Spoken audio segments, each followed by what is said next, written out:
Seja bem-vinda ou bem-vindo a mais uma sessão do Congresso Acadêmico Unifesp 2020.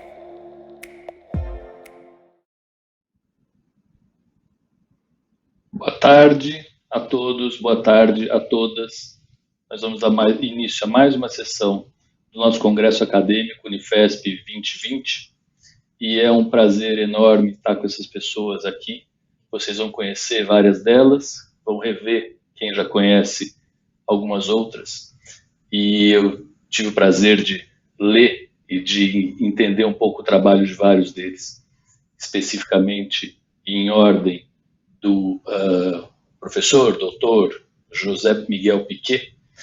Piqué é um espanhol de Barcelona, diretamente envolvido no Arroba 2022, que é uma iniciativa importantíssima que mudou a cidade de Barcelona. Vocês vão conhecer um pouco essa história. A Gabriela Reis, que é arquiteta, é urbanista, ela fez pós em marketing, design, tem uma inserção importantíssima em empreendedorismo social e de impacto social. A Marjorie Gomes, que ela é venezuelana, ela é formada em engenharia mecânica, ela trabalha também na Bayer, eu vou depois dar alguns detalhes quando eu for chamando um por um. E o nosso queridíssimo Luiz Eugênio Melo, que é o atual diretor científico da FAPESP. Luiz foi pró-reitor de graduação da Unifesp, pesquisador do CNPq, um grande amigo e um incentivador da inovação, acho que desde que ele nasceu. E aí queria começar agradecendo a todos, a todas, parabenizando a Unifesp por esse congresso e chamar o Piqué para dar a primeira charla, a primeira palestra. E depois nós vamos, depois de alguns minutos, fazer uma discusión sobre eso. Piqué. Muy bien, pues muchas gracias. Un saludo a todos y a todas desde Barcelona. La verdad es que es para mí un placer dirigirme a ustedes desde aquí, desde Barcelona. Como saben ustedes, como comentábamos, he sido presidente de la Asociación Mundial de Parques, he estado presidente también de la SAE Tecnova Barcelona y también tuve la oportunidad de dirigir 22 el Distrito de la Innovación de Barcelona. El motivo de mi palestra, sobre todo, es centrarse en el rol de la universidad como fuente de los dos elementos bases de la economía y la sociedad del conocimiento, el talento y la tecnología.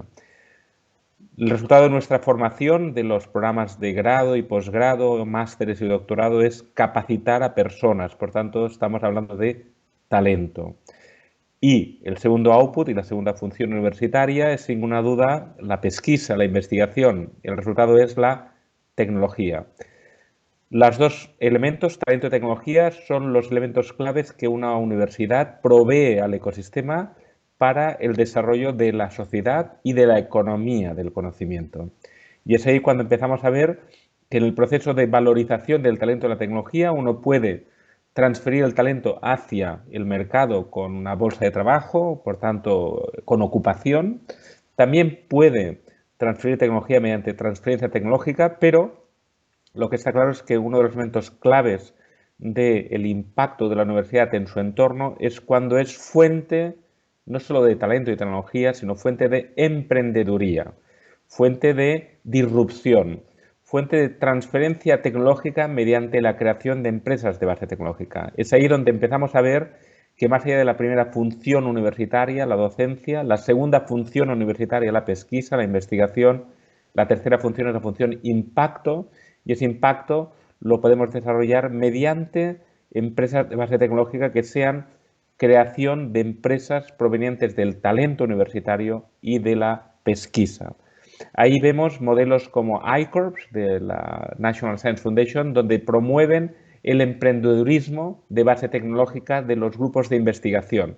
Por tanto, ya no pedimos a las empresas que necesitan en cuanto a pesquisa, sino que transferimos tecnología disruptiva para hacer innovaciones de forma de cambios de paradigma. Es ahí cuando empezamos a ver que la universidad ya no es una universidad que está orientada al mercado, sino que transforma al mercado y que, por tanto, desarrolla nuevas iniciativas de base tecnológica por tanto, emprendedores de base tecnológica.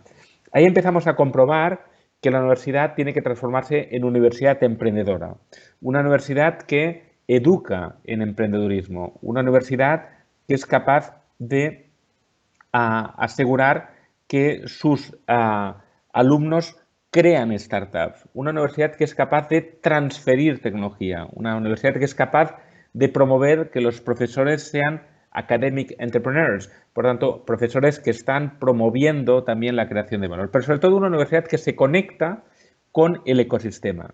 Y es ahí donde tenemos que tomar ventaja de la teoría de la triple hélice, porque tenemos que ver que la universidad no vive sola, vive en relación con las empresas y con el Estado o con la administración pública. Si eso lo combinamos con la sociedad civil organizada, tendríamos la cuádruple hélice, el mecanismo por el cual tenemos la capacidad de interrelacionar el rol de la universidad con la empresa y con el gobierno.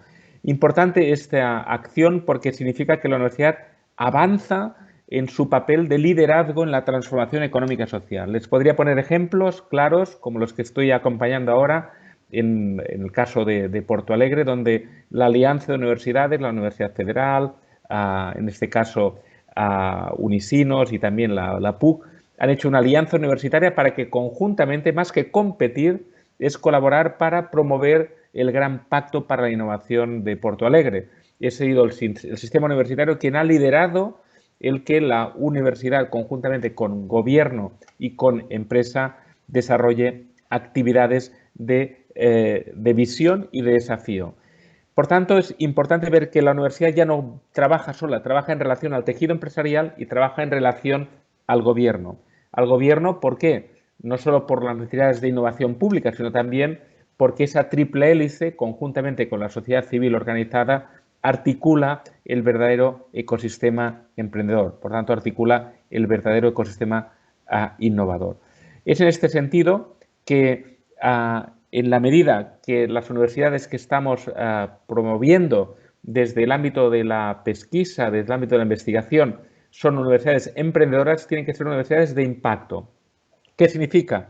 Que vamos a tener que promover que nuestros alumnos sean educados en emprendeduría, que nuestros investigadores piensen en cómo transferir la tecnología mediante la creación de empresas de base tecnológica, y tendremos que incorporar un tercer elemento, la financiación. Talento y tecnología son elementos claves, pero necesitamos el tercer elemento, siguiendo la teoría de Clusters of Innovation de Jerry Engel, donde la financiación es el elemento crítico en la valorización, porque al fin y al cabo el primer inversor es el que pone precio a esa iniciativa empresarial.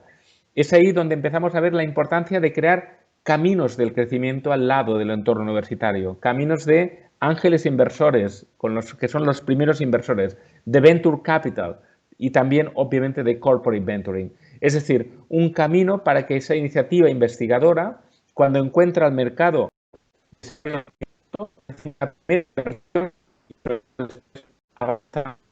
acción de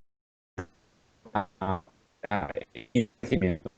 Importante esto porque ahí empezamos a ver cuán importante es que las universidades tengan un ecosistema emprendedor vinculado con el tejido empresarial y vinculado con el gobierno y obviamente con la sociedad civil organizada para articular ese ecosistema. Pero significa que sin financiación no va a haber crecimiento. Y podemos esperar de que la financiación venga de la administración pública, pero sabemos todos que la administración pública nunca tiene suficiente dinero y cuando lo tiene lo va a tener que priorizar en aspectos que en algún momento políticamente quizá no se priorice suficiente la valorización. Es ahí donde aparece un nuevo animal, un nuevo escenario, que es el de la inversión. ¿Y qué inversión? ¿Qué estamos haciendo en La Salle, en Barcelona? Estamos promoviendo que los antiguos alumnos sean inversores de los alumnos. Por tanto, el antiguo alumno, aquel que es un profesional, que está trabajando, un ejecutivo, empieza a invertir en los alumnos y, por tanto, empieza a invertir en las iniciativas como ángeles inversores. Esto es importante porque no es solo en La Salle, esto es lo que está haciendo Silicon Valley en el caso de Stanford, donde los antiguos alumnos están haciendo redes de inversión para invertir en alumnos, lo que son los fondos, los DORM, que son muy interesantes porque son antiguos alumnos que se están articulando. Si tienen oportunidad pueden ver en la última revista La Triple Hélice, donde hacemos un artículo con el profesor Henry Edskowitz, hablando justamente sobre la evolución de las universidades en el Silicon Valley y cómo el rol de las universidades ya está siendo no solo de docencia, no solo de investigación, sino de creación de empresas de base tecnológica. Ahí empezamos a ver que la universidad puede empezar a articular un ecosistema que sea, al fin y al cabo, el ecosistema de creación de riqueza, de creación de valor. ¿Y por qué puede ser la fuente?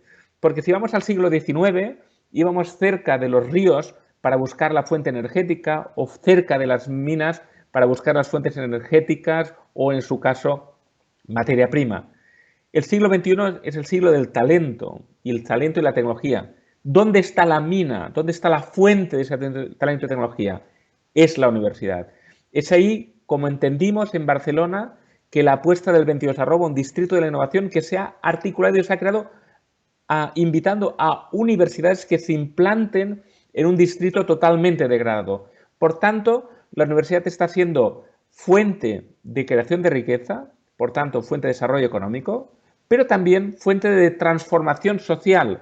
Ahí les invito a leer, perdonen que me autocite, pero hay varios artículos justamente hablando sobre el rol de la triple hélice transformando los ecosistemas y sobre todo cómo la universidad tiene un factor clave que es la de transformar económica, socialmente porque hay jóvenes que están en el distrito y sobre todo también urbanísticamente porque transforma todo un territorio.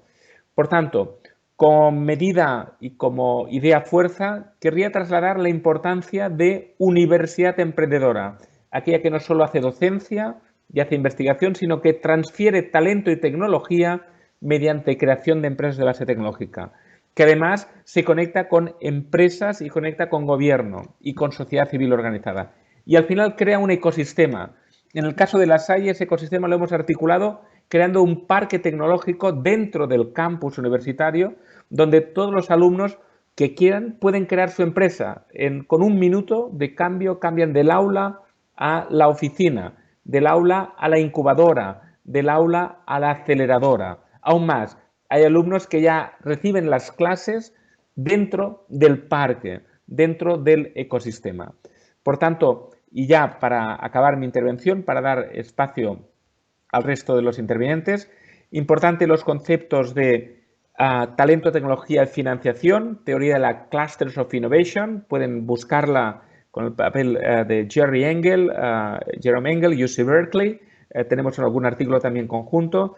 Segundo elemento clave, papel determinante de universidades emprendedoras. Les invito a buscar un artículo de Martin Bliemel, un profesor de la Technical University of Sydney, donde hace un mapeo muy bonito. Digo muy bonito porque hace un mapeo de los últimos 10 años de todos los papers que han hablado sobre universidades emprendedoras y ve todas las dimensiones de la universidad de educación, de startups, de technology transfer, de academic entrepreneurship, de university leadership, por tanto de visión y liderazgo universitario, de políticas industriales y sobre todo de articulación territorial.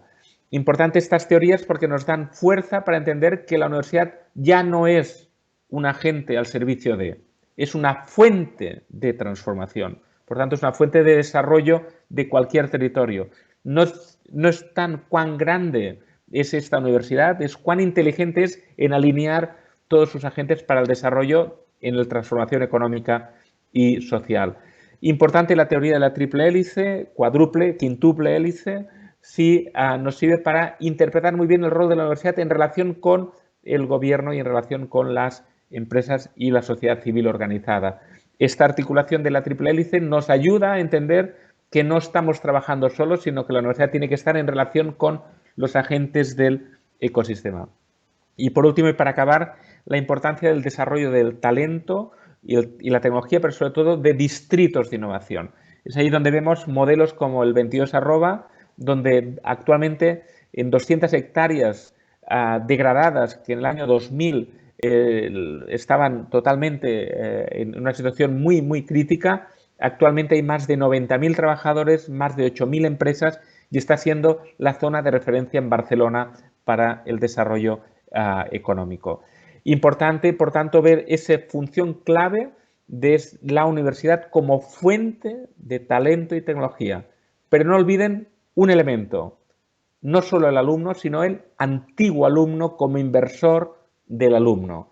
Esta idea fuerza que nace de Silicon Valley, que también está en Berkeley, también en el MIT, nos da luz para entender que tenemos una gente en nuestra comunidad que nunca le habíamos pedido suficiente que apostara, porque no tenía una función clave, una función de promover no solo la inversión, sino la conexión con el entorno empresarial.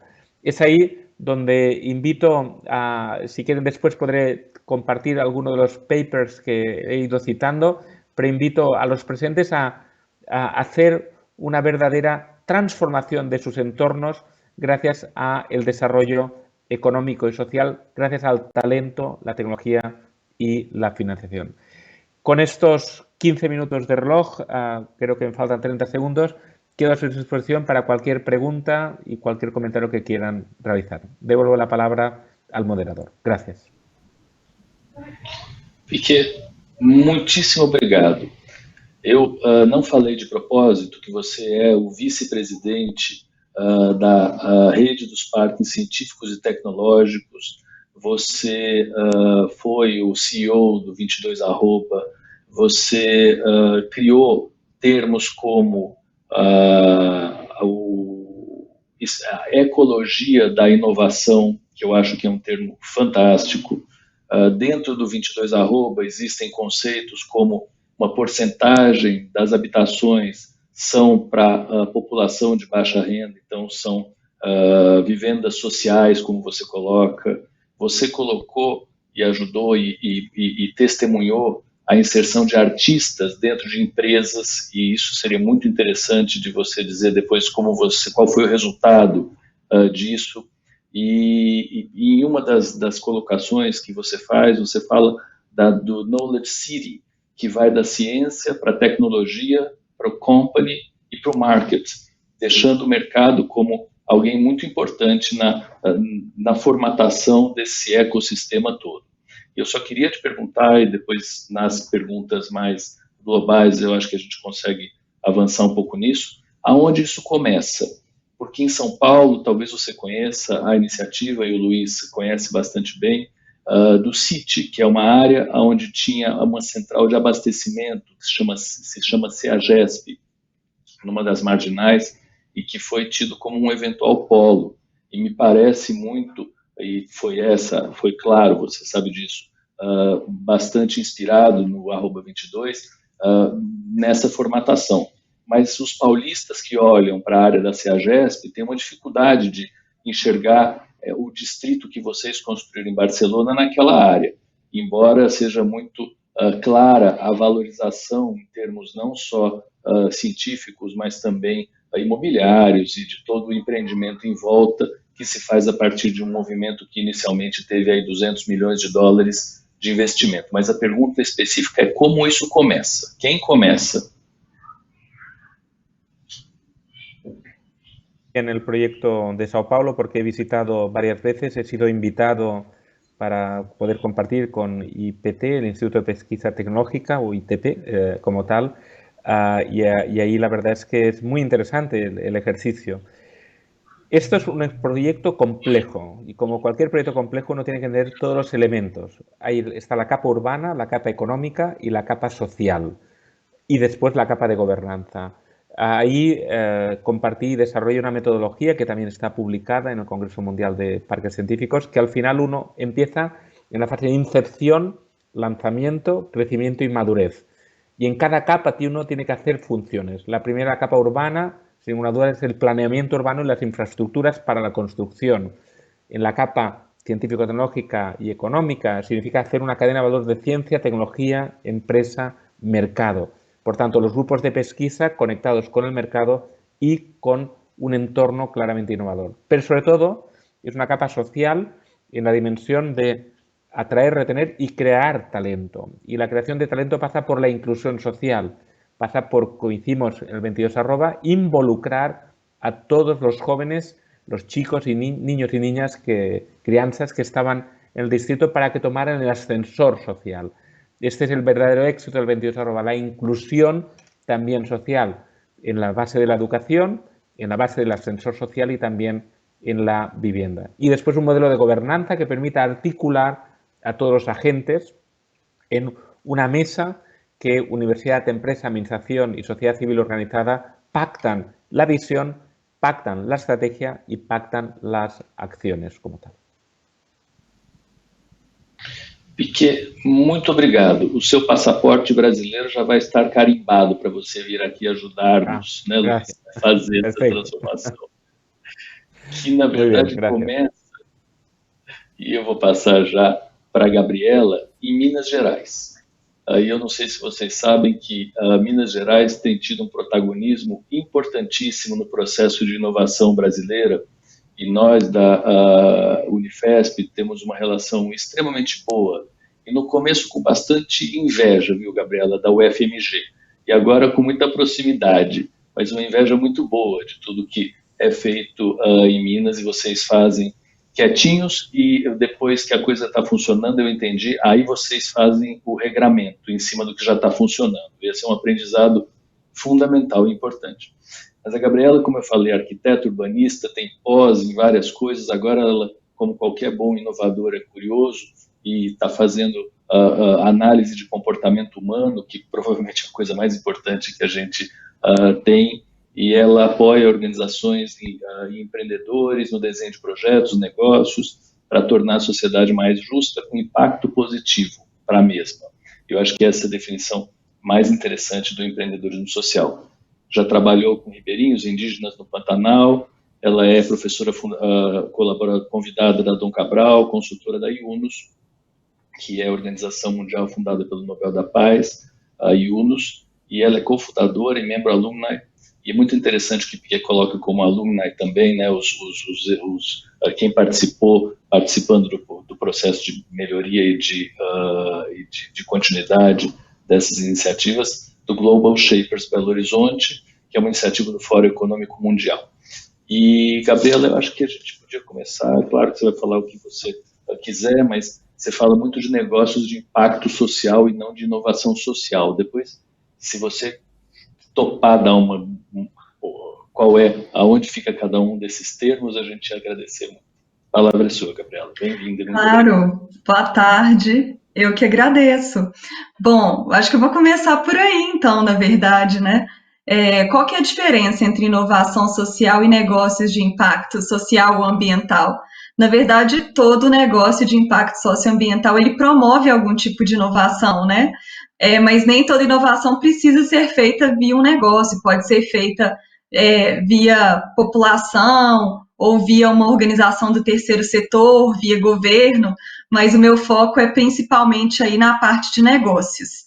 Então, por isso que eu falo muito em negócio de impacto socioambiental. E um pouco do convite que foi feito para mim, para nesse dia de hoje falar aqui para vocês, é contar um pouco sobre o que é o movimento B, o que são empresas B, sistema B, qual a relação disso com a academia e também como que isso influencia de alguma forma inovações que possam trazer benefícios aí até no nível governamental.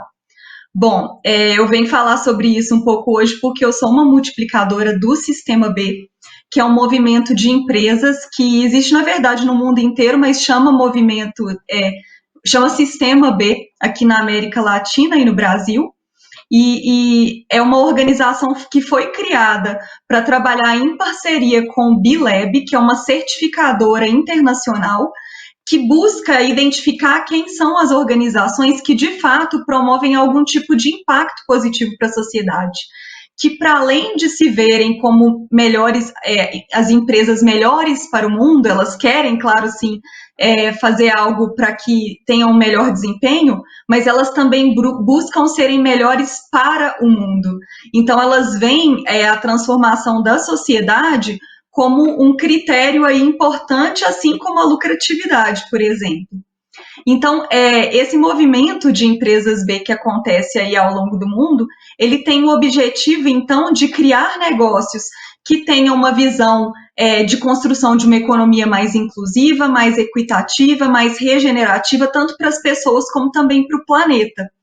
Esse movimento ele foi criado em 2006 nos Estados Unidos. Hoje já existem no mundo mais de 3.200 empresas B, sendo que são 165 no Brasil e quase 600 aí na América Latina. Então, a missão dessas empresas é realmente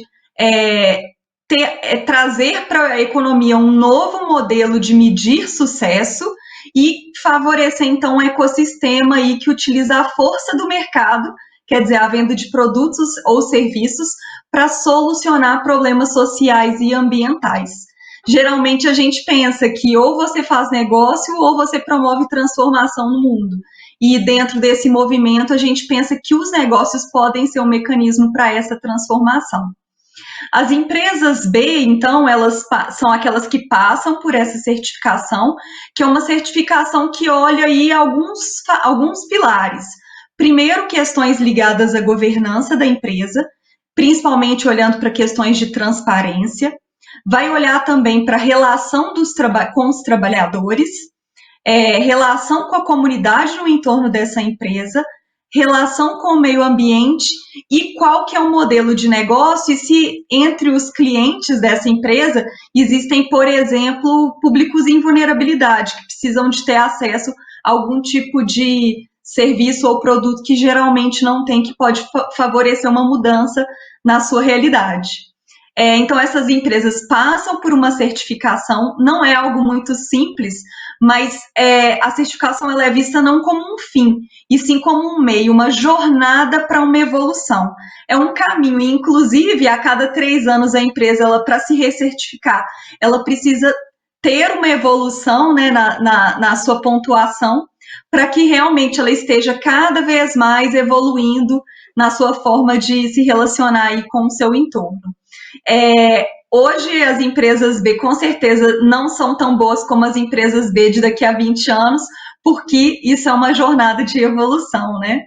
Essas empresas, elas, a partir do momento que se certificam, elas acabam criando um grupo, né, que promovem trocas entre elas.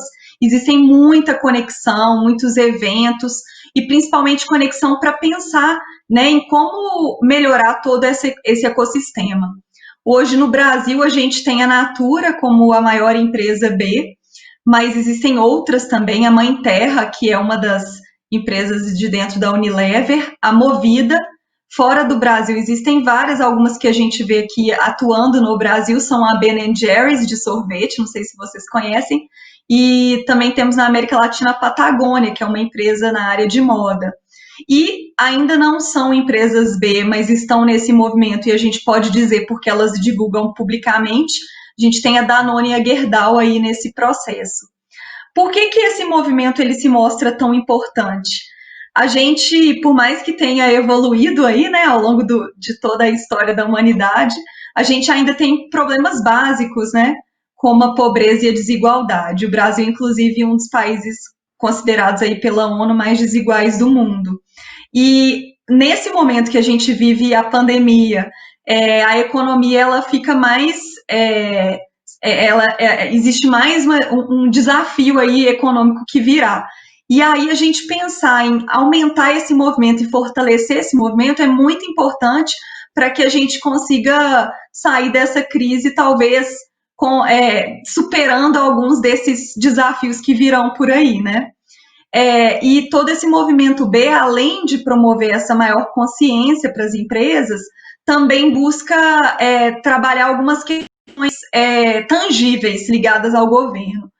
Hoje, você ser uma empresa que faz algum tipo de benefício para a sociedade, na maioria dos países, ainda não traz algum tipo de benefício, né? Não existe uma legislação que diferencie esse tipo de empresa para as outras. Alguns países já começam a fazer isso. Eu sei que a Itália já tem uma legislação específica, se não me engano, a Colômbia, e alguns estados dos Estados Unidos. E aqui no Brasil já vem sendo feito um movimento encabeçado pelo movimento B, pelo sistema B, para criar esse tipo de legislação diferenciada, ou inclusive taxações diferentes.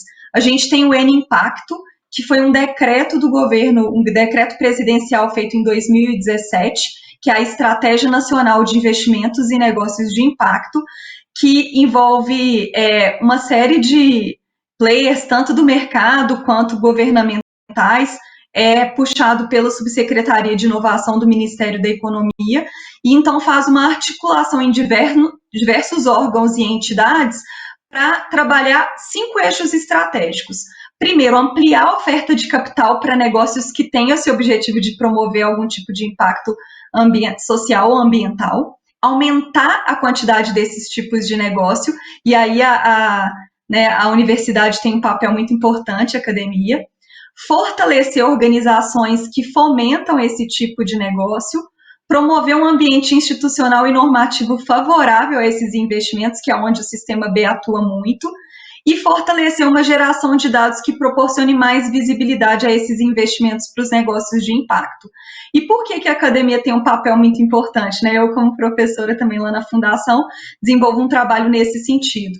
A gente precisa contar para os alunos, tanto da graduação quanto da pós-graduação, que é possível desenvolver negócios que promovam esse tipo de transformação na sociedade. A gente não precisa deixar isso somente para o governo ou para instituições aí do terceiro setor. Então, e ter legislações específicas, hoje a gente já tem em Minas, Rio Grande do Norte e Rio de Janeiro, legislações que começam a trabalhar isso, ainda que com certeza ao longo do tempo vão aí evoluir e refinar, mas que já estão ligadas aí ao N-Impacto, mas a gente pode fomentar para que cada vez mais os negócios tenham interesse de ter esse objetivo para além do lucro e para além do favorecimento apenas dos acionistas. Então, é uma nova forma de pensar que geralmente a maioria das pessoas não pensa e que a gente pode fomentar, inclusive por meio de pesquisas, mostrando a diferença que faz para um negócio ter um viés nesse sentido. A gente vê uma série de diferenças, inclusive de atração, retenção de talentos, de lucratividade a longo prazo. O grande desafio é que a maioria dos negócios olha para o curto prazo. E a gente pode e deve olhar para o longo prazo. Então, a pesquisa também nessa área ela é bastante importante. Eu acho que, assim, de uma forma geral, contei um pouquinho do que inicialmente foi me pedido, né? Mas abro aí para possíveis discussões e perguntas a respeito do assunto. Perfeito, muito obrigado, Gabriela. Tenho aqui um comentário de por que as mulheres são sempre tão mais inteligentes do que os homens. Eu, o Luiz e o José concordamos 100% com essa afirmação de quem fez essa pergunta. Nós não sabemos explicar, mas nós concordamos com isso. Você tem um termo interessante que é de capitalismo consciente, né? E que, de um jeito ou de outro, fala sobre a responsabilidade social das empresas. Eu acho que essa linha de raciocínio de negócios a longo prazo, e em diversas falas suas, você fala sobre reinvestimento, sobre o lucro ser reinvestido completamente nas empresas, e tem algumas perguntas aqui no sentido de quais são os critérios para ser empresa B. Isso é levado em consideração, o negócio ser de longo prazo e o lucro ser reinvestido na empresa? Porque quando o capitalismo é consciente, será que é o que você falou, né? A gente minimiza um pouco o lucro como distribuição para renda, para rentista, e mantém a longevidade da empresa como uma coisa mais importante, e o que você fala também, o prolabore do trabalhador, que seja o CEO da empresa, é mais ligado a isso do que alguma coisa que venha como dividendo ou bônus, que acaba sendo um modelo natural atualmente de remuneração das empresas? Certo. Uma empresa, para ela se certificar como B, ela pode ser de 3 tipos diferentes. Ela pode ser uma empresa tradicional, que ela tem sua orientação maior para a geração de lucro, mas que ela se preocupa em como ela faz o negócio dela. Então, ela se preocupa em como ela se relaciona com os funcionários, com o seu entorno, etc. Mas ela pode sim ter esse objetivo maior de lucratividade, não é um problema. Mas é claro que ela vai ser olhada em uma série de parâmetros para ver se de fato promove impacto positivo, e não o impacto é apenas uma externalidade do trabalho que ela já faz de venda de produtos e serviços. Agora, existem 2 outros tipos de negócio que aí também podem se certificar como B e têm até maior facilidade, provavelmente, que são os negócios de impacto socioambiental e os negócios sociais. Os negócios de impacto socioambiental, eles têm um orientador principal, que é resolver um problema da sociedade. Então, ele vende produtos e serviços, mas que são orientados para a resolução desse problema. Ele pode e deve sim gerar lucro como um negócio, mas geralmente ele reinveste uma parte do seu lucro, a outra é redistribuída entre os acionistas, isso varia de negócio para negócio. Já os negócios sociais, assim como os negócios de impacto, eles também têm um orientador maior, que é resolver um problema da sociedade, mas eles reinvestem todo o seu lucro para que o impacto desse negócio ele seja potencializado. É a linha que o Mohamed Yunus segue, né? E muito, geralmente o pessoal fala, os negócios da linha do Yunus são essa linha de negócios sociais. Então, a diferença dos negócios de impacto está muito para o uso do lucro. Né, nos negócios tradicionais, que tem uma consciência maior, uma visão mais sustentável, vamos dizer assim, eles, claro, os seus acionistas têm uma participação aí nos lucros. No caso dos negócios de impacto, podem ou não ter. No caso dos negócios sociais, os criadores daquele negócio, eles têm um pró-labore que vai pagar pelo seu trabalho, mas ele não ganha uma participação nos lucros, porque esse lucro é totalmente reinvestido. Essa decisão, ela vai depender, né, de qual tipo de negócio, depende muito do perfil do empreendedor e da natureza de como esse negócio foi criado. Então, é muito realmente uma decisão do empreendedor. Consegui responder essa pergunta? Sim, conseguiu responder a pergunta. Muito, muito, muito obrigado. E pegando já o gancho com empresas e principalmente com o multifacetado que todos aqui nessa mesa têm, todos nós começamos fazendo uma coisa, passamos para outra e temos a terceira, quer dizer, todo mundo funciona em modo multitask. Eu queria conversar um pouquinho com a Marjorie. E a Marjorie Gomes, ela é uma business oriented woman, mas está no Innovation Consultant World. Então, a Marjorie tem uma vivência importante em hackathons, acho que seria interessante, não sei se você depois vai comentar alguma coisa desse tipo de oficina de inovação, que é algo que está bastante prevalente no mundo hoje em dia, a MIT faz, a gente participou de várias delas, mas ela também é analista financeira de uma iniciativa que se chama More Science for Berlin, e mora atualmente em Berlim, ela é venezuelana, e essa iniciativa é interessantíssima. Eu entendi que ela acaba querendo ser um hub, sendo um hub que liga conhecimento com empresas, com universidade, com sociedade, com governo. É muito interessante o modelo, achei fantástico. E ela é cofundadora da Accelerate, também vai contar, espero, para a gente um pouquinho disso, e consultora digital e de inovação para o time de relações com pacientes da Bayer. Então, como é que você consegue fazer tudo isso junto? Você vai falar um pouco para a gente e mais da tua visão de inovação tecnológica y social. Marjorie. Gracias muchísimo. Para mí es un honor estar acá y haber sido invitada. He vivido en muchísimos países, ¿no? Además de haber nacido en Venezuela y empezar a estudiar en la Universidad Metropolitana de Venezuela, después estudié en la Universidad de Kentucky, me mudé a Estados Unidos y ahí sí es donde enfoqué más al área de negocios. Siempre me dediqué a los caballos. Tuve caballos toda mi vida y decidí, mi familia eran veterinarios, y dije, yo no quiero ser una doctora más, yo quiero ser la persona que se ocupa de crear el dinero para los caballos, cuidar a los caballos y esto, y entonces estudié cómo crear negocios de caballo.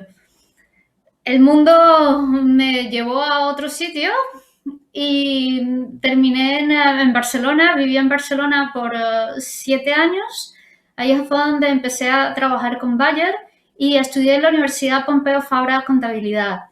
En Barcelona, como bien lo dijo Josep, sí hay muchísimo emprendimiento, hay mucha, el Porta 22 tiene muchísimas iniciativas para que la gente emprenda y monte empresas y yo y mi familia intentamos muchas veces. También hay otras ciudades en España que tienen como centros incubadores para que la gente aprenda a ser empresario y a montar sus empresas. Pero el problema que hemos visto en muchos países es que se enfocaban en la creación de empresas como antes, en que no hay ningún tipo de experimentación, ningún tipo de prototype o de cómo primero probar tus assumptions. Perdonen que pienso mucho en inglés. Cómo ver que todo lo que estás asumiendo que tú quieres ser un buen negocio, que tu cliente de verdad quiere, no lo experimentas antes de montar el negocio. Y eso hace que muchas empresas fracasen. Después, la parte de impuestos y el emprendedor tiene que pagar unos impuestos muy altos y ahí les da más beneficio ser empleado que emprendedor. La mayoría de la gente va a irse por un trabajo en una empresa. Luego me conseguí un trabajo en Luxemburgo y en Luxemburgo me encontré una situación totalmente diferente. En Luxemburgo todo el mundo piensa, es lavado de dinero o un paraíso fiscal. La verdad es que Luxemburgo tiene muchísimas ventajas a nivel de inversión y de creación de empresa. Primero, es un país, aunque sea muy pequeñito, tiene 4 idiomas oficiales. La gente o habla inglés, o habla francés, o habla alemán, o habla luxemburgués. Tú vas a una agencia del gobierno y lo primero que te dicen es qué idioma quieres que te hable. Y si la persona tiene antepasados italianos, a lo mejor te puede hablar italiano o a lo mejor te puede entender español. Entonces, esto también ayuda muchísimo a atraer mucho talento. Hay muchísima gente de todo el mundo yendo a Luxemburgo por esto. Además, el sistema de impuestos de Luxemburgo te permite no solo ser trabajador, sino también ser emprendedor. Y no es nada difícil hacer la declaración de impuestos, porque lo que quieren es facilitar que la gente emprenda, que la gente cree negocios. Luego después me vine a Alemania, volví a Bayer, a trabajar en Bayer en la parte de tecnología e información. Y eso fue en el 2016, apenas empecé de nuevo con Bayer.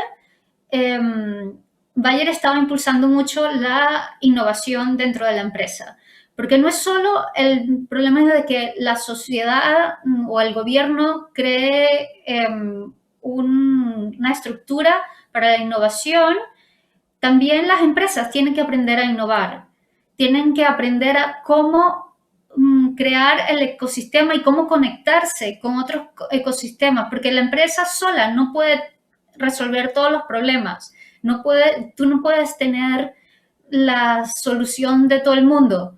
Tienes que conectarte a otras personas que a lo mejor puedan ayudarte a montar tu idea o tu negocio mucho mejor o a solucionar un problema que es mucho más potente de lo que la empresa pueda resolver.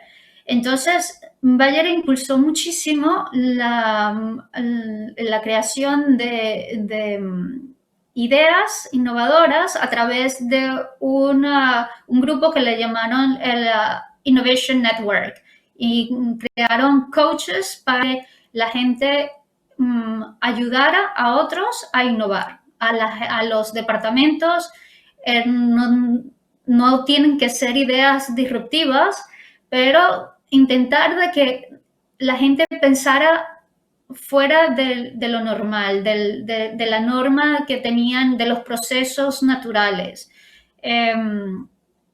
Esto además vino ayudado, tenemos Open Innovation también, donde nos conectamos con otras startups, con otras empresas, e intentamos hacer sociedades para resolver problemas de salud o de, ¿cómo se llama?, de agricultura, porque Bayer también estamos en la agricultura. Y muchas veces también conectamos con universidades y usamos estudiantes para que nos ayuden con las pasantías con los proyectos que estemos de innovación. Hemos estado muchísimo intentando de ver cómo conectar con los demás, y cuando llegué a Berlín nos dimos cuenta de que el problema también viene más allá, y de ahí es que varios amigos de diferentes farmacéuticas nos conectamos y decidimos iniciar como un movimiento para intentar promover los startups, las empresas científicas en Berlín. Conectamos con muchas universidades. Hay universidades que están haciendo, como dijo Joseph, intentar enseñar a los científicos, a los estudiantes, los diferentes métodos de emprendimiento. Y hay muchos también meetups en la ciudad donde ayudan a la sociedad a conectar con otros y tratar de promover el emprendimiento, los startups. Una de las primeras reuniones que tuvimos, pudimos convocar a varias startups a Partner, que es como la parte del gobierno que se encarga de atraer este tipo de nuevas empresas y dar el apoyo de estructura para la creación de empresas. Y nos dimos cuenta de que no solo el problema era de que no había suficientes universidades, o que los estudiantes no supieran emprender, o que las corporaciones no se hablaran entre ellos, o los institutos de investigación tuvieran conexión entre las universidades y la empresa privada. Había otro punto que también lo habló Joseph, era de la inversión. En la parte de inversión científica es muy difícil que los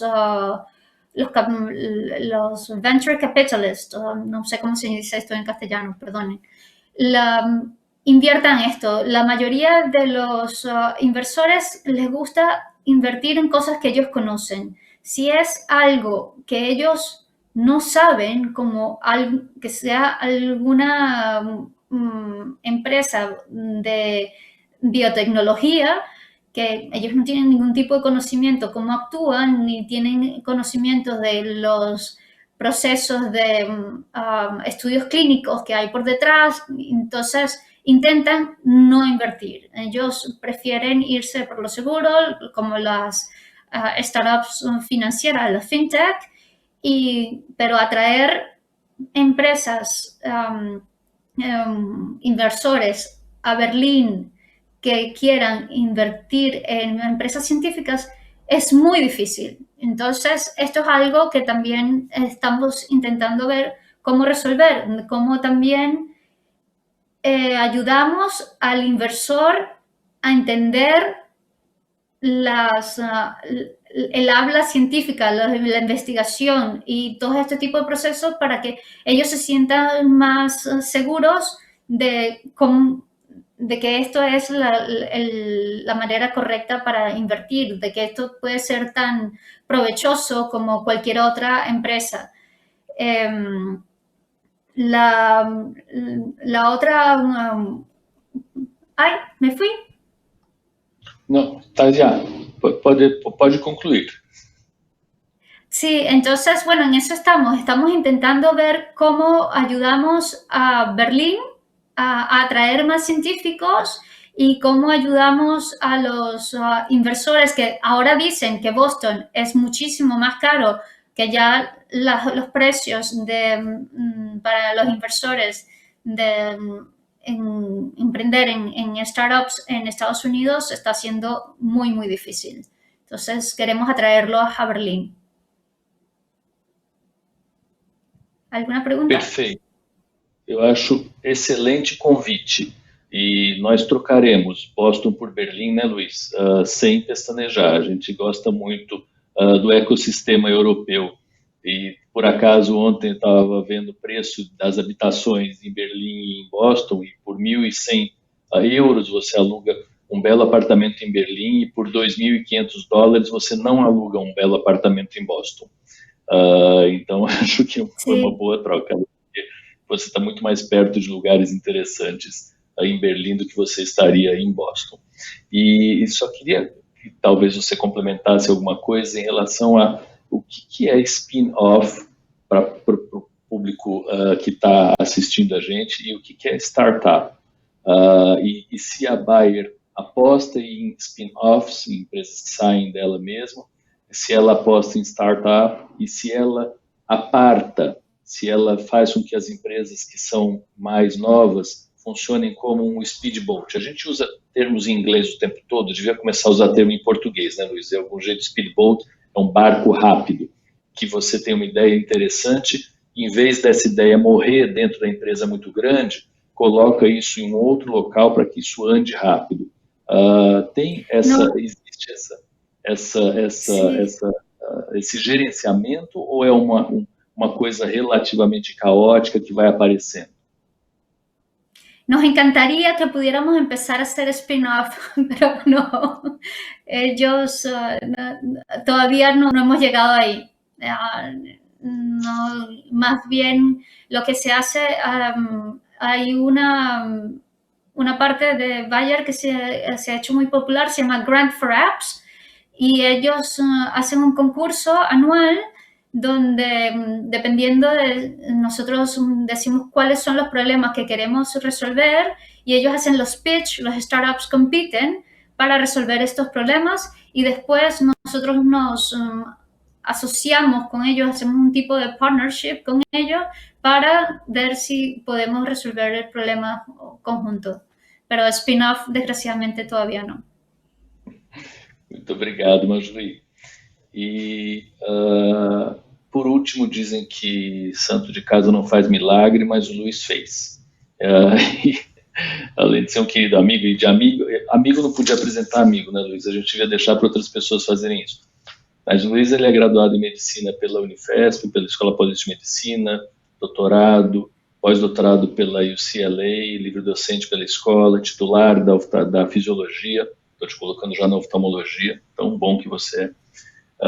Ele é membro titular da Academia Brasileira de Ciências, foi pró-reitor da Unifesp, presidente da FESB, diretor de Tecnologia e Inovação da Vale do Rio Doce. Então, quando eu falei das pessoas daqui serem multifacetadas, o Luiz talvez seja o que tem mais facetas. Então, ele foi de médico a diretor de inovação de uma grande empresa de mineração, e diretor de pesquisa e desenvolvimento do Instituto DOR, diretor da Agência de Inovação Tecnológica e Social, a AGITES. Então, eu estou na cadeira que era do Luiz, a tua cadeira não está sendo tomada, tá, Luiz? Está lá bonitinha, todo mundo respeita, ao que eu lhe agradeço muito, a equipe que o Luiz deixou é fantástica e está funcionando muito bem.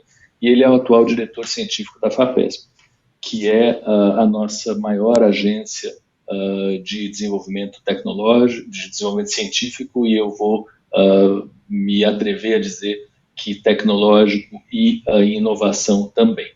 E fala toda a sua, Luiz, a gente tem todas as perguntas do mundo para você, mas tem tempo para você falar um pouquinho. Obrigado, Paulo, pelo convite. É um prazer estar aqui nessa sessão e ouvindo o Joseph, a Gabriela, a Marjorie, as experiências que eles têm para contar. Fiquei pensando aqui e olhando com dois palestrantes de língua espanhola em fazer uma análise. Tem um artigo interessante que saiu e está publicado no site da Ampei, lá de 2017, é onde tem uma comparação entre Espanha e Brasil. A comparação, naquele caso, ela tinha e tem sentido, porque tanto Espanha como Brasil têm um volume de investimento semelhante em pesquisa e desenvolvimento. Só que quando a gente olha para a lista dos 20 maiores patenteadores espanhóis que fazem patente no escritório norte-americano de patentes, a gente encontra algumas universidades, eu não vou lembrar quantas faziam parte da lista que a gente tinha olhado, e a gente encontra muitas empresas. Quando a gente olha para os 20 patenteadores brasileiros naquele mesmo ano, com patentes no escritório norte-americano de patentes, a gente encontrava, sobretudo, universidades. Assim, a lista era majoritariamente de universidades. A gente poderia se perguntar e tecer várias hipóteses sobre por que as universidades faziam tantas patentes nos Estados Unidos, no caso do Brasil, e por que, sobretudo, as empresas faziam mais patentes nos Estados Unidos, no caso da Espanha. Uma das análises possíveis era olhar, por exemplo, para que empresas espanholas estavam patenteando nos Estados Unidos. E a gente conseguia ver que tinha empresas multinacionais, por exemplo, da área de telecomunicações e da área de informática. Então, a Ericsson, a HP, a IBM, são todas empresas que têm escritórios na Espanha e cujo escritório espanhol faz patentes nos Estados Unidos. É legal isso. Essas mesmas empresas, Ericsson, HP, IBM, também têm centros de pesquisa e desenvolvimento no Brasil. Só que quando a gente olha para o número de patentes que esses escritórios dessas empresas no Brasil fazem nos Estados Unidos, a gente enxerga números que são 10 vezes ou 7 vezes menores no caso brasileiro, tanto para a Ericsson como para a HP, comparativamente ao caso espanhol. Então, mesma empresa estrangeira, num país e no outro país, e só que num caso faz um monte de patente, no outro caso faz muito menos patente. Então, o ponto central aí é por que as universidades tomaram lugar das empresas no Brasil, no caso de patenteamento, e por que mesmo empresas estrangeiras que têm atividade de pesquisa no Brasil fazem menos patente. Claramente, o ambiente para se fazer patentes e para se desenvolver inovação no Brasil, por mais que ele esteja se aperfeiçoando, ele ainda é muito adverso, ainda é um ambiente hostil e difícil. E por isso a gente ainda tem uma atividade que deixa a desejar. Eu coloco isso aqui como um preâmbulo da minha apresentação, das considerações, para dizer que muito do que a gente ouviu aqui, e que são experiências, quer seja em Barcelona, quer seja em Luxemburgo, ou Berlim, ou em Belo Horizonte, ou no Brasil, de forma geral, elas, de forma geral, refletem a nossa tentativa de criar ambientes de fazer o sistema que funcione, mas que muitas vezes existem condições de contorno que transcendem esse ambiente e, nesse sentido, constituem ainda um elemento de dificuldade muito importante. Acho que um outro ponto que eu tinha pensado aqui em abordar e que já foi indicado em várias das manifestações anteriores é que quando a gente fala de inovação, existem vários elementos elementos que são críticos, mas talvez o elemento central, mais importante, é o cliente, é um consumidor, é alguém que vai consumir aquela inovação. Quer dizer, se a inovação, o que tiver sido criado, o que tiver sido produzido, não vai se constituir numa inovação se alguém não estiver consumindo aquilo, se não existir, de certa forma, um mercado que se estrutura para aquilo. E quando eu digo mercado, eu não estou pensando necessariamente só no mercado econômico, pode ser na dimensão da inovação social, mas existe alguém usando aquele aplicativo, existe alguém, de alguma forma, fazendo uso daquilo que foi criado, produzido, e que, nesse sentido, constituiu uma inovação. Falando das universidades e buscando agora fazer essa interação entre esses dois elementos, de forma geral, na universidade, a maior parte dos pesquisadores ou dos cientistas, eles desenvolvem soluções, eles desenvolvem iniciativas baseadas na ciência, mas que frequentemente estão dissociadas do que a sociedade está esperando, ou do que, digamos, um consumidor imagina poder consumir. Então, talvez um elemento central para que a inovação nascendo das universidades, como ela é no Brasil, né, e sobretudo se a gente olha lá no número de patentes, ela tem que olhar, sobretudo, ela tem que olhar muito mais para o que a sociedade demanda e para adaptar as soluções que estão sendo criadas às necessidades que a sociedade tem. De forma geral, tem uma frase que acaba soando como piada e que é muito ilustrativa, muito eloquente, e que existem muitas soluções à procura de problemas. E na verdade, esse é o desafio maior que a gente tem para as soluções criadas na universidade. É que essas soluções, elas muitas vezes ainda não encontraram a melhor formatação, o melhor desenho para endereçar e para resolver problemas, e, nesse sentido, para serem consumidas e para se tornarem inovação. Então, eu acho que a gente tem muito a aprender e diferentes ecossistemas. Eu tive a oportunidade, a felicidade de visitar Barcelona o ano passado. Achei incrível esse distrito da inovação. A minha esposa tinha ido fazer um curso de cerâmica. A cidade é toda inspirada na arte e na criação. E claramente ela busca trabalhar essa dimensão da inovação muito no que se refere à criação. Então, o cinema, as artes, de forma geral, estão muito presentes nesse distrito da inovação. Eu acho que em cada lugar, em cada região, nesse caso, olhando aqui para o Brasil, mas pensando no mundo como um todo, deve-se buscar a vocação natural, o que é o elemento distintivo daquele lugar e que permite àquele lugar trabalhar num nível mundial para produzir essa inovação e alcançar não só a dimensão local, regional, mas a própria dimensão global. Eu acho que é isso que eu tinha aqui para contribuir.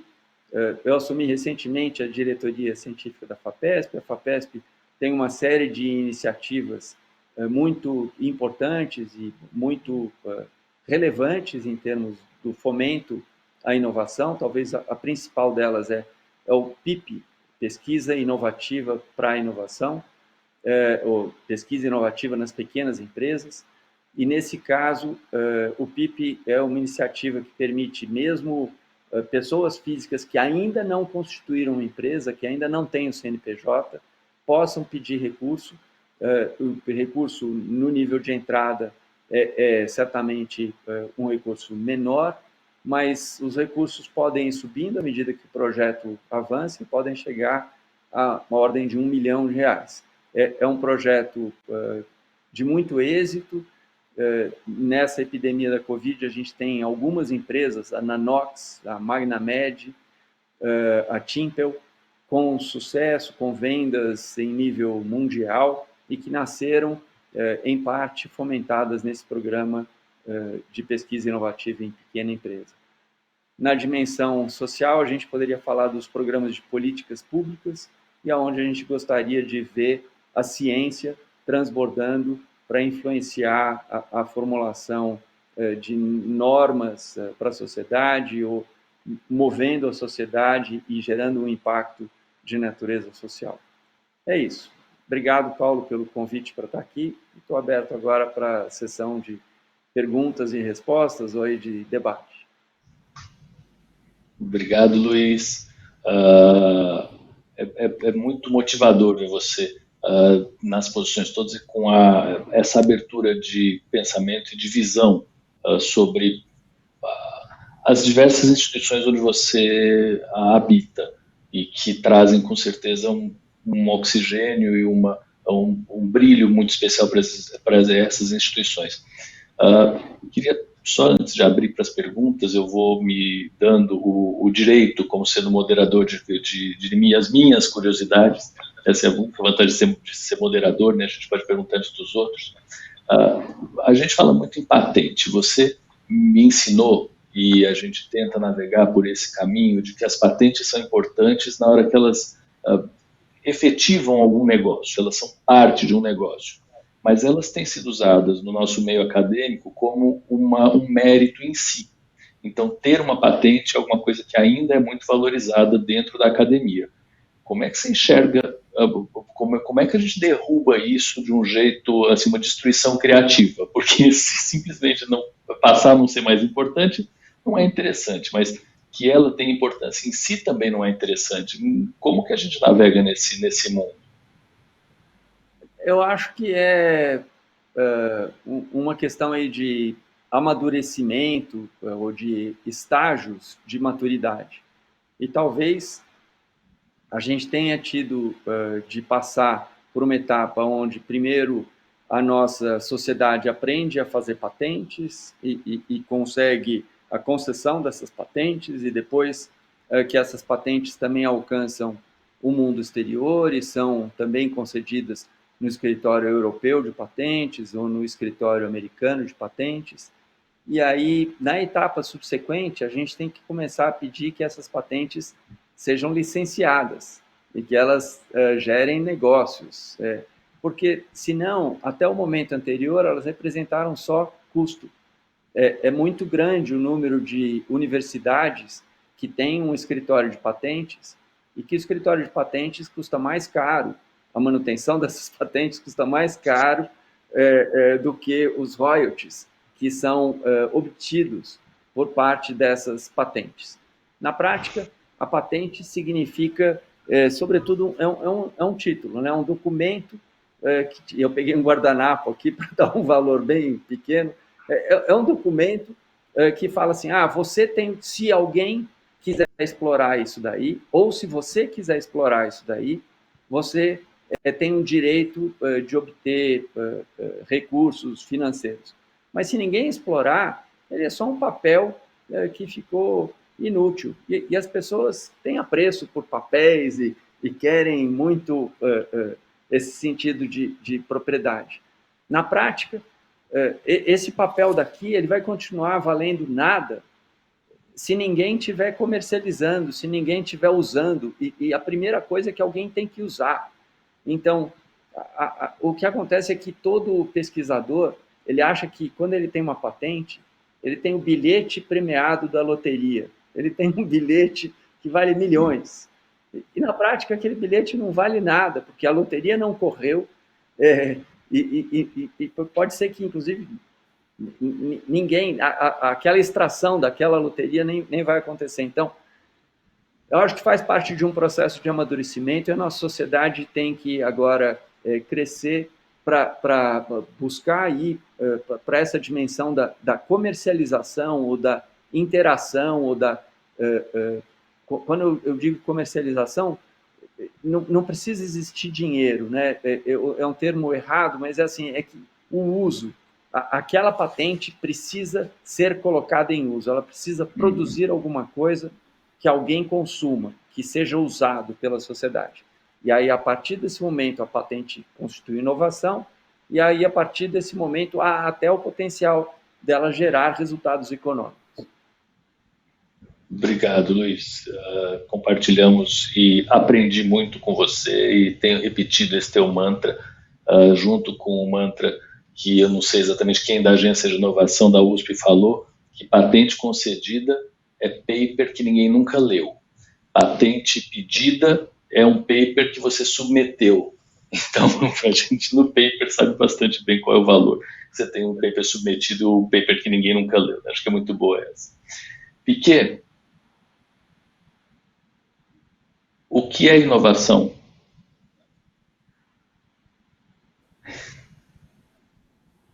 Você está no mundo. Espera que não tem voz. Espera um pouquinho. No hay sonido.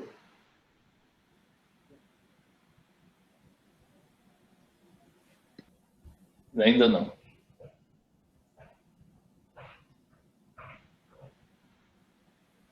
Rodrigo, a gente precisa do som. É. Está en verde. El micrófono está en verde, Josep.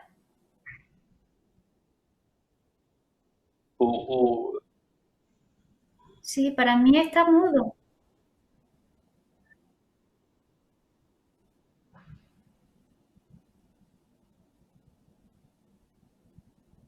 Não.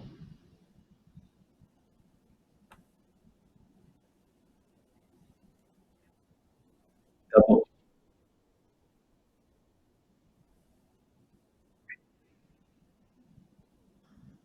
Vou passar para a Cuando tocas Gabriela. la pantalla, te sale el control. Isso. Gabriela, o nosso vice-reitor está chamando a atenção que a nossa universidade tem uma importante função e uma importante faceta de inovação social. E aí eu ia perguntar depois do Piquet o que é inovação social para você.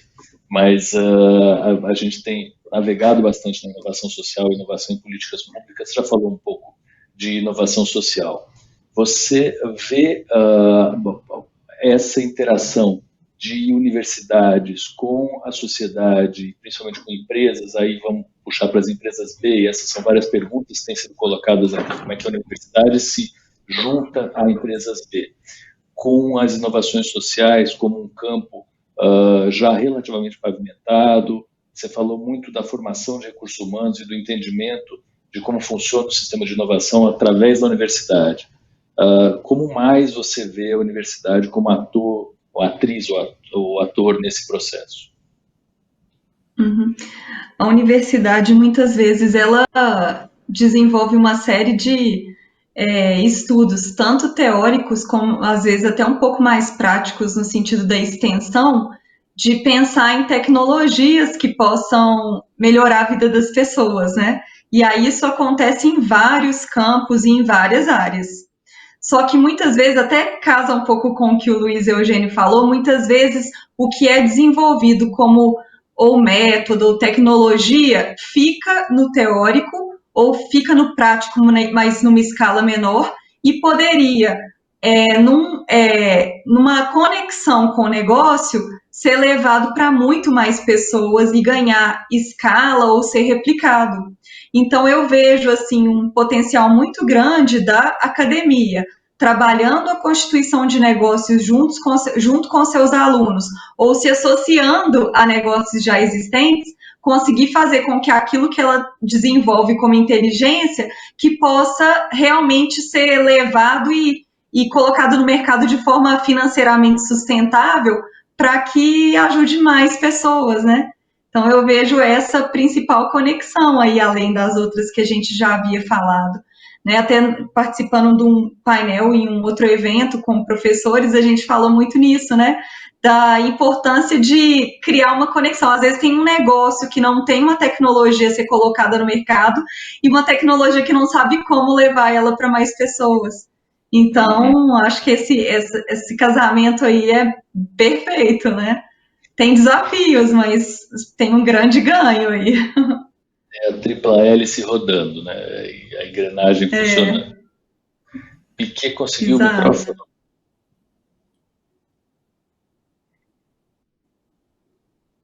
Eu acho que o seu microfone está em mudo. Daqui a pouco. Vamos para Marjorie. Gabriela, Fala, una pregunta. diga, Marjorie. Sim, Marjorie. ¿Me entiendes, no? Sí. Creo que ahora es mucho más atractivo la parte de crear negocios más conscientes, ¿no? O sea, la sostenibilidad cada vez está más de moda y el hacer negocios que puedan ayudar a la sociedad se está haciendo como que cada vez más importante. ¿Cómo ves tú esto en Brasil? ¿Se está impulsando mucho? Com certeza. Hoje no Brasil a gente tem um ecossistema crescente e cada vez mais forte nessa área, né? Claro que perto de um mercado tradicional ele ainda é pequeno, mas o crescimento ao longo dos últimos anos é enorme, né? No Brasil, a cada ano a gente vê mais investimento sendo feito, mais investidores focados em impacto, colocando recursos nesses negócios, mais empresas B se certificando. Então, de fato, esse mercado vai crescer muito e com essa questão da N-Impacto e das legislações, como eu te falei, que em alguns estados já estão dando início, vai existir um incentivo ainda maior, porque essas empresas acabam sendo mais competitivas em alguns aspectos. Eu espero que com o tempo isso seja um super diferenciador, né? Vamos ver como acontece. É um primeiro passo de muitos aí que estão por vir. Yo también, mucha suerte. Eu lembro vocês todos provavelmente acompanharam a filosofia Donut, que vem lá da Holanda, onde a nova ordem mundial vai ser circundada pelo meio ambiente por questões maiores e que nós não conseguimos domar com a nossa, mesmo com a nossa força humana, sobre-humana, a gente não consegue domar o meio ambiente nem o vírus. Então, que a gente tenha como limite da nossa ganância capitalista, pelo menos o mundo, né? Então, antes de cair na nossa cabeça. Piquet, você acha que você já tem microfone? Ya estoy por aquí. Sí, sí. Ótimo. Bien, bien. Perdón, es que había minimizado el menú y me ha desaparecido la pantalla, entonces ya no sabía dónde estaba. Bien, perfecto. La pregunta que me trasladaba era la de la innovación. Yo le diría que no hay innovación sin desafío. En el fondo, no hay innovación si no hay algo que resolver. Pero para resolver algo tiene que haber un propósito. Es decir, el orden lógico es primero hacia dónde voy. Por tanto, es decir, que, por ejemplo, en el caso de Porto Alegre, es decir, hacer una ciudad innovadora, esa es la visión que tengo. De donde quiero ir, el propósito, tengo desafíos para ese propósito. Tengo desafíos urbanos, desafíos económicos, desafíos sociales. Ahí empiezo a ver que si sé los desafíos puedo empezar a activar la innovación. De hecho, con el orden lógico primero debo decir cuál es la visión hacia dónde quiero ir, qué desafíos tengo para llegar a esa visión desde mi starting point, y después ya tengo los proyectos, que son los que realmente transforman las oportunidades en acciones. Esto pasa en una doble óptica. Puede pasar en la óptica de technology push o market pull. Puede ver desde la óptica de que cuando hay problemas, yo tengo un problema, tengo una fuente de innovación porque tengo un problema a solucionar, pero también a veces no tengo problemas. Simplemente tengo una nueva tecnología que me hace replantear cómo he solucionado este problema en el pasado. Obviamente, lo importante es ver si esta tecnología, el Big Data, me sirve para poder monitorizar personas con virus. Esto en el pasado ya hacía soluciones. ¿Cómo? Pues apuntando a las personas con un papel y un lápiz y llamándolas por teléfono. Esto vemos que no va a ser tan viable como tal. Por lo tanto, una nueva tecnología me da soluciones para problemas del pasado. Pero también tengo problemas del futuro. La ciberseguridad es un gran problema del futuro. No existía en el pasado. Por tanto, no hay innovación sin desafío. Pero sobre todo, no hay desafío sin propósito. Y a veces empezamos a buscar problemas que realmente no son problemas o no son verdaderos problemas. De hecho, nuestro modelo de innovación que está publicado se llama Candy Innovation Model. Cuando estuve en el Ayuntamiento de Barcelona liderando, aparte de 22 la Oficina de Crecimiento Económico, ganamos la capitalidad europea de la innovación, la European Capital of Innovation. Barcelona fue la primera capital europea de la innovación. Y de hecho lo que fuimos es observando a todos los servidores públicos, a todos los funcionarios, cómo estaban innovando. Y constatamos que había una conducta común en la policía, servicios sociales, jardinería o cualquier servicio, que se dividía en 4 fases. La palabra innovación tiene 4 dimensiones. La dimensión del desafío, la segunda, la dimensión de la ideación. Yo sé un problema, muy bien, o una oportunidad. Una vez lo tengo que buscar ideas que pueden ser de emprendedores, pueden ser de clientes, de proveedores, de alumnos y demás. Y la tercera dimensión es la dimensión de la prototipaje, de la evidencia. Mayori hablaba antes de la feasibility, del elemento de decir, bueno, ¿esto funciona o no funciona? Porque puedo tener ideas que no sean viables. Ahí es donde empezamos ya con el prototipo, o el prototipo que hablaba Mayori, de cómo yo prototipo. Pero son 3 dimensiones diferentes: desafío, ideación, prototipo. Pero el prototipo no es suficiente, porque el prototipo da una evidencia de que un piloto funciona. Pero el desafío siguiente, ¿cuál va a ser? La escalabilidad. Por tanto, si no haces un fulfill de las 4 dimensiones, realmente no estás innovando. Porque innovar no solo es tener un problema, identificar un problema, o más, es parte, pero si solo con el problema no estás innovando. Hay gente que tiene ideas, pero no sabe cuál es el problema. Tengo una solución y busco quién tiene el problema. Por tanto, necesito problemas, tengo soluciones, tengo prototipos. Ahí con Luis estaríamos de acuerdo con el tema de las patentes. Cuando tengo el prototipo, ahí puedo patentar, porque tengo un modelo de utilidad, tengo algo que fácil. Pero sobre todo, escalo. Y ahí es cuando lo conecto con el mundo emprendedor. Si escalo, quiere decir que no es un problema de Sao Paulo, es un problema del mundo, que encuentro en Sao Paulo la oportunidad para prototipar y para valorar, para validar el piloto. Pero si solo pienso en Sao Paulo, va a estar bien, pero no va a ser suficiente para que venga un inversionista, un fondo de capital riesgo, e invierta, porque si quiere invertir, querrá retorno de la inversión. Y para retornar la inversión, necesitaré realmente mucho mercado para poder devolver.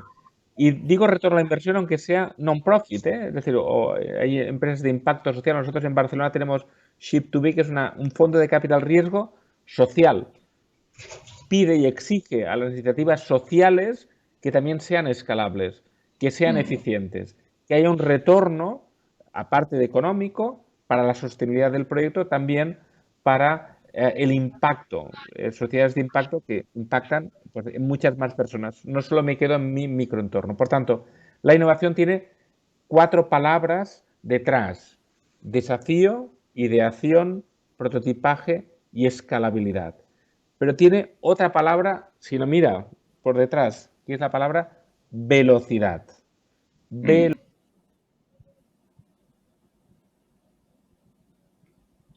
Acho que Ay, te congelaste. caiu.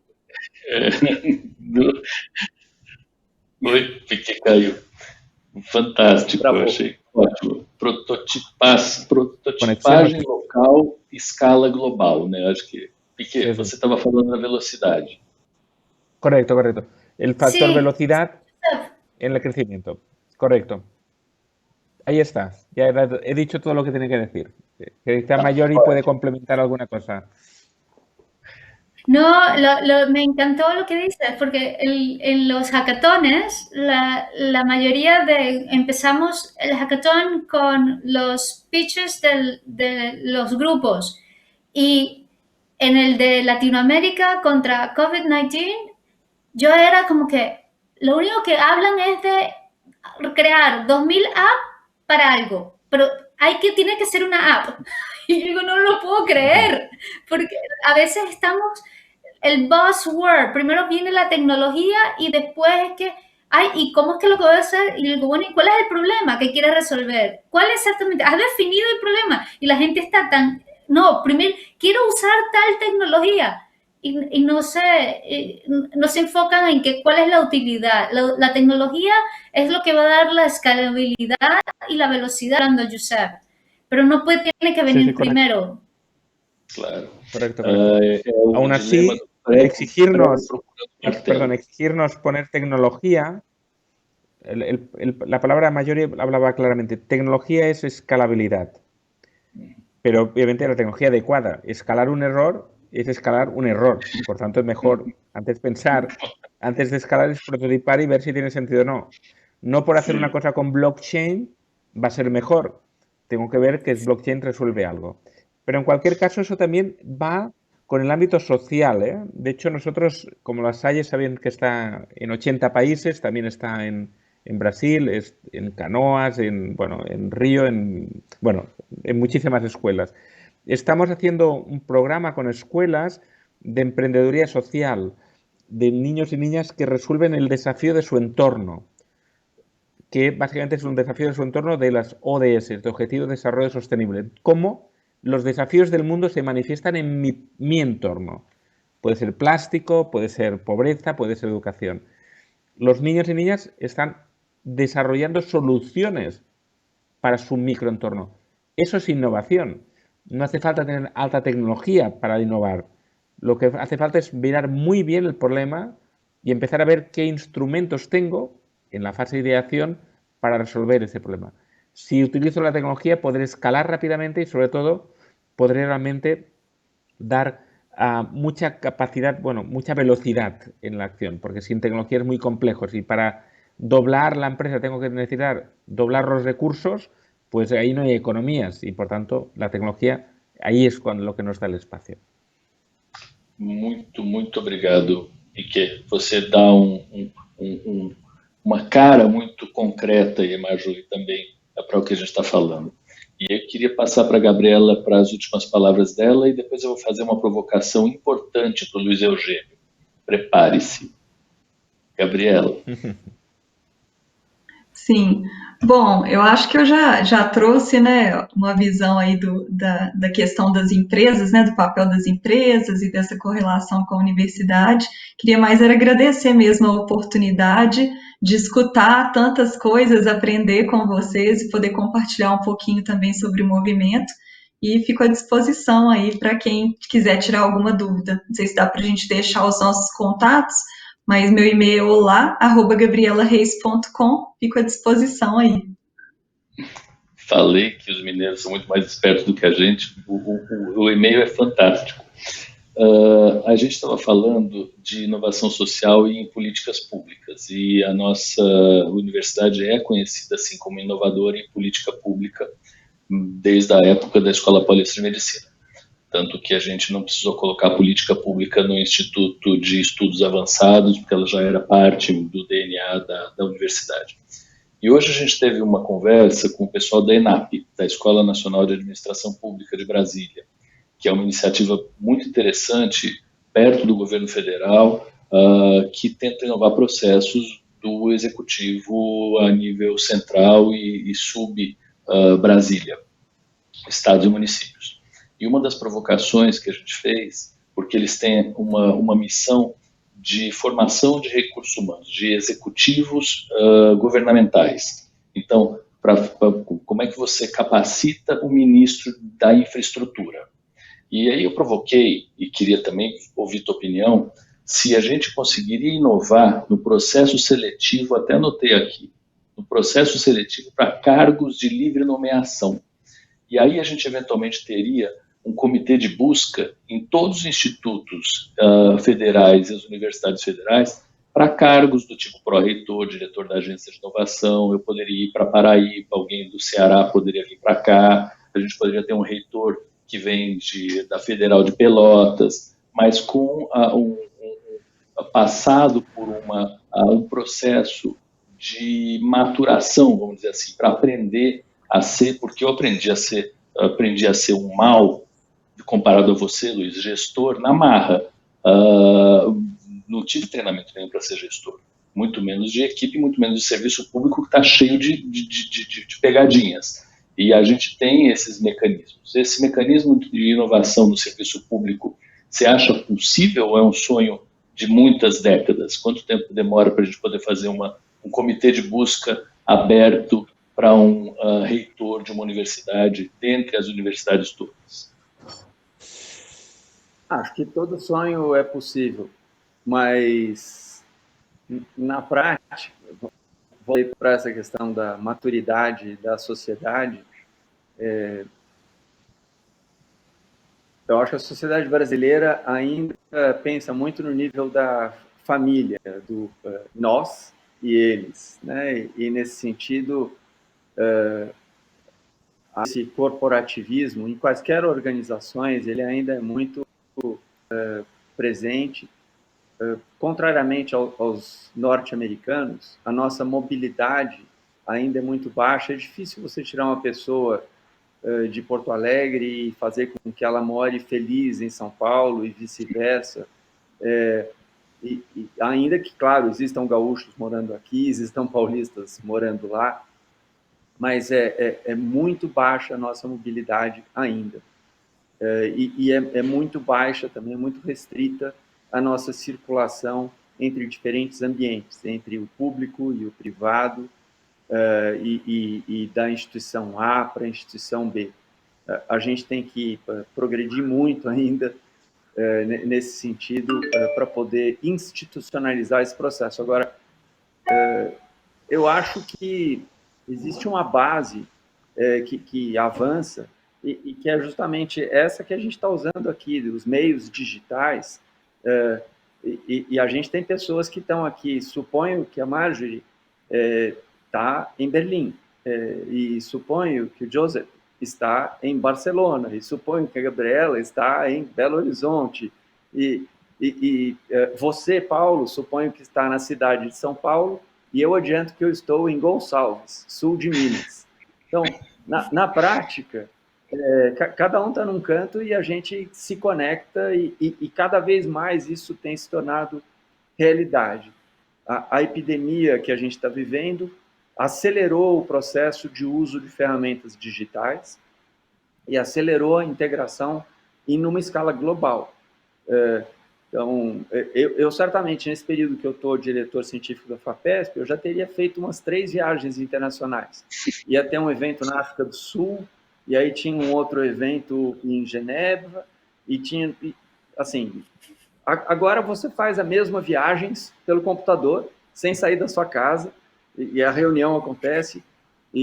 Então, talvez a aceleração desses processos permita que a gente consiga, talvez, na linha do que você está falando, ter também um processo onde a seleção de gestores seja feita de uma outra forma, um número maior de candidatos possa concorrer e a gente tenha uma oxigenação maior. Essa oxigenação acho que é fundamental. É disso que o sistema precisa e é por isso, assim, existem poucos lugares que são tão dinâmicos quanto a universidade. E talvez tem 2 razões para isso. A primeira é que todo ano entra um grupo de pessoas de 16, 17, 18, 19 anos, todo ano. Então, você está sempre renovando o ingresso. E a outra coisa é que são todas pessoas jovens e que são idealistas e acham que dá para mudar o mundo. E eu acho que a gente precisa de pessoas que acham que dá para mudar o mundo, porque se todo mundo ficar cético, aí é que a gente pode esquecer mesmo. Ótimo. Bom, eu vou agradecer muito a todos, Piquet, Gabriela, Marjorie e Luiz. Eu acho que foi uma sessão muito produtiva. Eu adorei, eu aprendi um monte, ouvi um monte. Ver a cara de vocês é ótimo. Viajar é péssimo. Viajar é muito bom quando a gente viaja a lazer, mas viajar a trabalho é a pior coisa do planeta. Então, mas se a gente pudesse tomar agora um vinho, Piquet, ia ser muito melhor do que se a gente fosse comer uma pizza. Eu acho que essa é uma das razões, viu, Marjorie, por que Berlim faz mais sucesso do que Boston, embora nós todos tenhamos um DNA americano bastante internalizado. Então, muito obrigado, boa noite. Sigan innovando, Brasil, los quiero. Igualmente. A todos nós.